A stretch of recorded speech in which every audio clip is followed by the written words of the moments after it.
today I'm going to present my prop box with the topic of camping.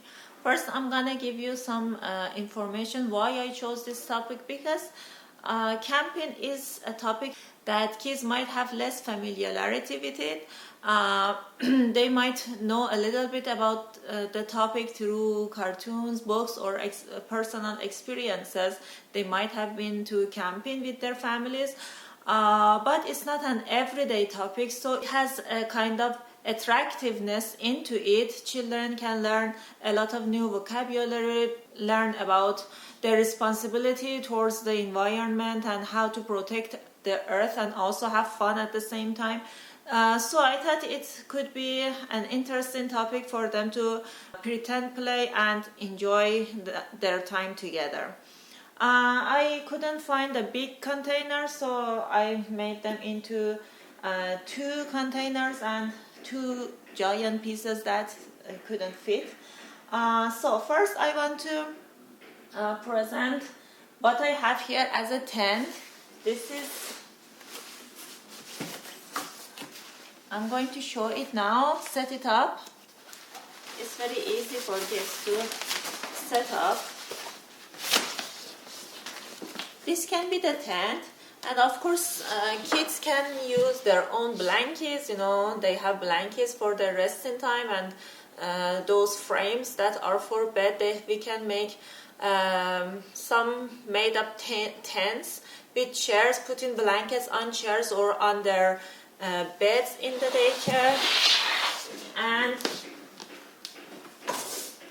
this is what I prepared for them as like a ranger's room, or at the entrance of the camping. There is a window here, and there are some Velcro tapes that I will show what I will use them for, and kids will be encouraged to do some art on it, decorate it, or write anything that comes to their mind, like welcome, respect the environment, and such things. So now I want to show what will go here.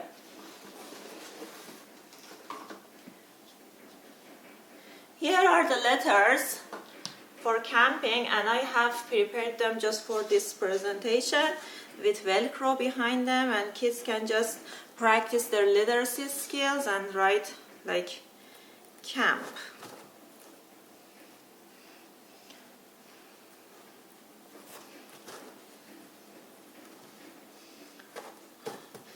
As you can see, it helps them practice, and I have also prepared some decorations again for this assignment.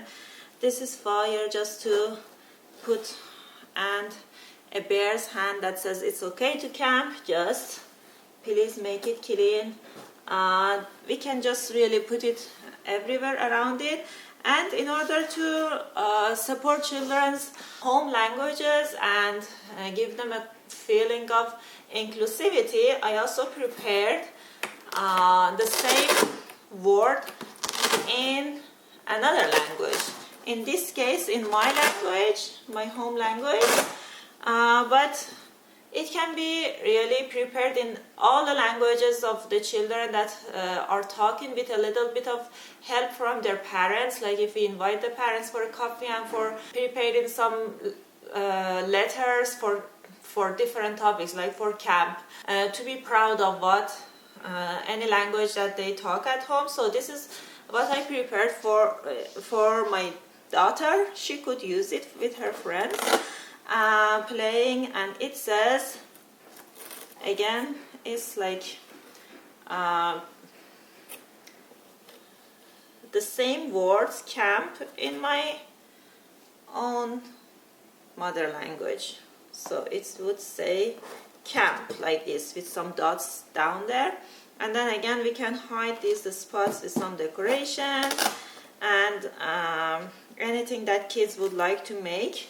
We will have Velcro tape and pencils and paper and cardboard, everything in there for them to try to do their writings or their art. And here is a blanket that they could put inside their tent. A little blanket with a little pillow to feel comfy inside their tents. Or they could even make a tent with this, put in 2 chairs. It could be like this and they could go under it. I have prepared some trees like this with sticks, with marshmallow sticks. And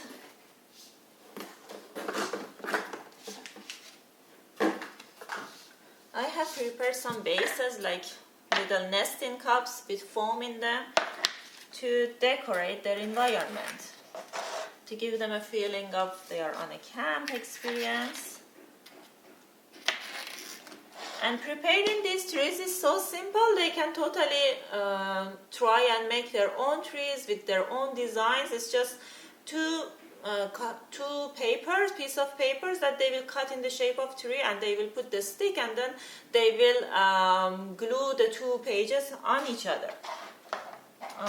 After, I'm gonna give them some marshmallows to pretend that they are eating marshmallows, and with those sticks, after eating, instead of throwing them away, they could recycle and make artwork with them. This is another example. They could also get it, and the same way that they made the trees, they could make writings like clean after you eat, respect the environment, don't bother animals. They could try to write it, and it's not really important if they can write it or not, because the important thing is that they get used to the letters and putting the letters after each other, and getting the idea that if you put the letters in a certain way, they can convey a meaning.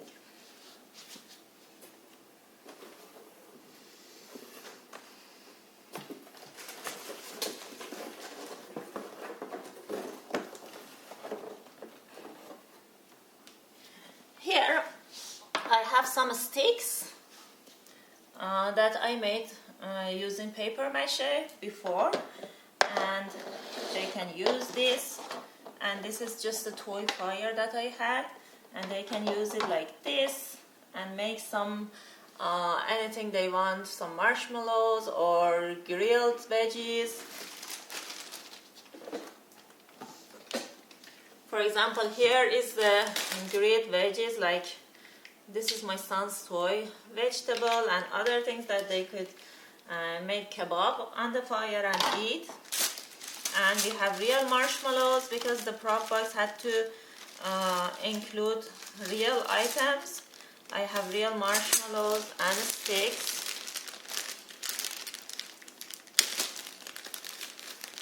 Like this. And I'm sure they will enjoy a little bit of a snack and make it on the fire and eat it. And then, as I said, using the sticks to make artwork with.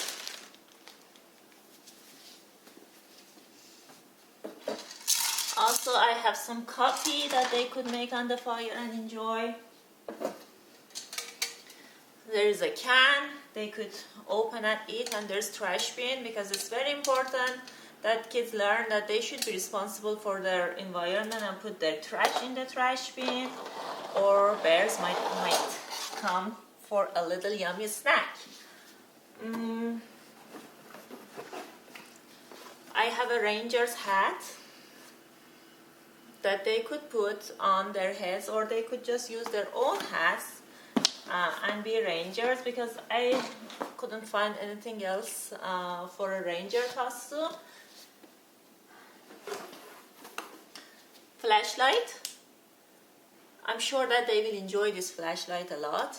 I will include a few more flashlights, and they could practice science, how light and how shadows work, and if we find a dark area in the classroom or under their blankets when they make a tent, they could enjoy the flashlight a lot. I have 2 books here. The first book is I Spy Camping, and it includes so many good words. Some of them I didn't know either, and with alphabets, so it's like a kind of introducing words and introducing alphabets or sounds to them. And for example, it says G is for guitar, F is for fire, And another book, this is also about alphabets that go on a camping trip. Like each alphabet goes and gets tools that start with their own sound, but X cannot find something that starts with her own sound for camping trip.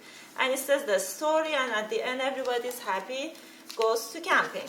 So for the next piece of toy that I have an interactive map. So my map is like this.